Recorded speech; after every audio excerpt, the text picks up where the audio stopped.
Hey everyone, welcome back to the channel. Caitlin Clark is once again making headlines, but this time it's not for her jaw-dropping moves on the court.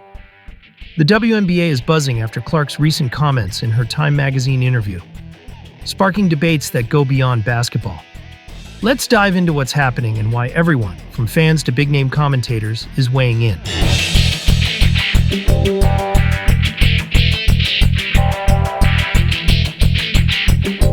In her Time magazine Athlete of the Year interview, Caitlin Clark didn't hold back.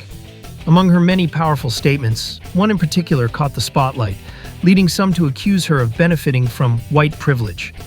Fans are divided. Some are praising Clark for speaking her mind, with comments like, "Caitlin doesn't care about your meltdowns, and we love her for it." Meanwhile, others have taken a more critical stance, igniting heated debates across social media. And even today, earlier today, Megyn Kelly, she was saying that you were apologizing for your white privilege and the fact that you wanted to uplift black female athletes and make sure that they were getting the shine, kind of like your pioneers were getting the shine that they deserved. And I just want to know how you feel or how you respond to some of those criticisms when you have to deal with something that it's really not your problem. Like, I feel like it's them looking in a mirror a little bit, but it still comes down on your shoulders. I feel like I always have had really good perspective on everything that's kind of happened in my life, whether that's been good, whether that's been bad. And then obviously coming to the WNBA, like I've said, I feel like I've earned every single thing that's happened to me over the course of my career. But also, I grew up a fan of this league from a very young age. Like, my favorite player was Maya Moore. Like, I know what this league was about. And like I said, like, it's only been around 25 plus years. So I know there's been so many amazing black women that have been in this league, and continuing to uplift them, I think, is very important. And that's something I'm very aware of.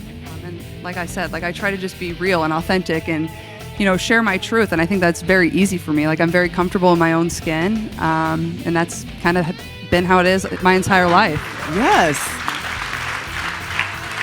And you'll never be able to make everyone happy. And someone that knows that at the age of 22, like, let's go. I mean, I think I have good perspective on that. And like I said in the article, which turned out amazing, I thought it was great. I said, I feel like one of my best skills is just blocking things out. Like, I don't really, the only opinions I really care about are the people that I love, my teammates, my coaches, the people inside of our locker room, the people that I see every single day, and I know have my best interests at heart too. So I think my best skill is just blocking out the noise, and hopefully it continues to be, because with the way things are going and where the WNBA is going, you want that attention and you embrace it, and that's what makes this so fun. Yeah. I'm just so thankful that you are the leader. Like, you are the chosen one in the future of the sport because of the allyship, the truth, and the willingness to stand and say things if you have to. But I also think the nuance that you used in that article, and I hope everyone gets a chance to read it. Enter Jason Whitlock, who didn't mince words on the controversy. Caitlin Clark was sent to the very front line of the culture war, he said. She's a small-town girl from Iowa, and we just dropped her into the dumpster fire of the WNBA. Harsh words, but they echo the tension surrounding this situation. Caitlin Clark, she's been conquered. I knew this was a possibility, and behind the scenes, I was halfway predicting this, that, look, man, she has been sent to the very, very front line of the culture war, of this patriarchy versus matriarchy, this LGBTQ, heterosexual war, the whole gender warfare that's going on, all of this cultural warfare. The WNBA is a feminist, woke stronghold. Perhaps the strongest stronghold of all the strongholds that the satanic left hold. And so we take this little small town girl from Iowa that started the University of Iowa, and we drop her behind enemy line, the WNBA, the Woke Negroes Basketball Association, the group of angry lesbians who have this basketball gay pride tour that visits 12 different major cities. And it's just a little sex tour during the summer of gay pride and the whole LGBTQIA plus movement. And Caitlin Clark gets dropped into that, and she's got a boyfriend, and she is doing her best to stay out of politics. And we've seen this league, we've seen other heterosexual women get dropped into the WNBA headquarters behind enemy lines. And they've come running and screaming out like, holy cow, are they hostile to heterosexual women in the WNBA?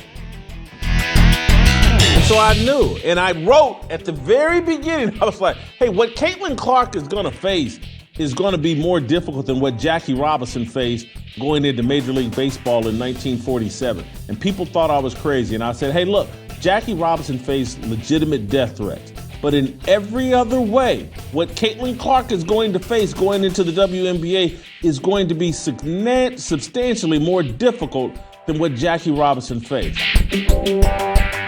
And look where we are 6, 7, 8 months later. Caitlin Clark waved the white flag. But not everyone agrees with Whitlock. Dan Dockich came to Clark's defense with a fiery statement. White privilege. My backside. Caitlin Clark did not bend a knee. Just because she speaks her mind doesn't mean she's wrong. So yesterday in Thoughts from the Big Brown Chair, I didn't like the way my head looked. Now, I looked like I was 172 years old, and you took notice, said, man, you have aged. I probably have. But, all right, let's get to real thoughts. So Caitlin Clark came out and said, look, yeah, I'm privileged, and people lost their mind. Well, okay, I guess that's a good thing or a bad thing. I don't know which way to go about it, but what do you think is going to happen next? Like, do you think all of a sudden all the world's problems are going to be solved? Do you think that the racially charged lesbian women of the WNBA are going to be less jealous? Maybe they are. Do you think all of a sudden advertisers are going to come to some of these unlikable women? I don't know. Maybe they will. I don't know whether it was good or bad, but I do know this. I do know that Caitlin Clark has always stayed above the fray, and I see a lot of white people mad at her for acknowledging this. They say she bent a knee. Well, maybe, just maybe, she feels the way that she said. I get it all the time. If you say something that people don't like, well, you're being paid for that. Well, you're a shill. Well, Daddy Clay put you up to it. No, maybe I just feel that way. I never have a problem with people saying the way they feel, as long as it seems honest. And when Caitlin Clark spoke to Time Magazine, I felt it to be honest. So get off her ass. Seriously, get off her ass. Just because she acknowledges something that others don't like her acknowledging doesn't mean she's wrong, or doesn't mean she's evil, or doesn't mean she's bent the knee, or doesn't mean, I don't know. It's simply a woman, a young woman, expressing how she feels when asked a question. If it bothers you, it bothers you. Fine, but don't let it bother you. Move along. Your life is good, your life is fine, whether Caitlin Clark says anything or not.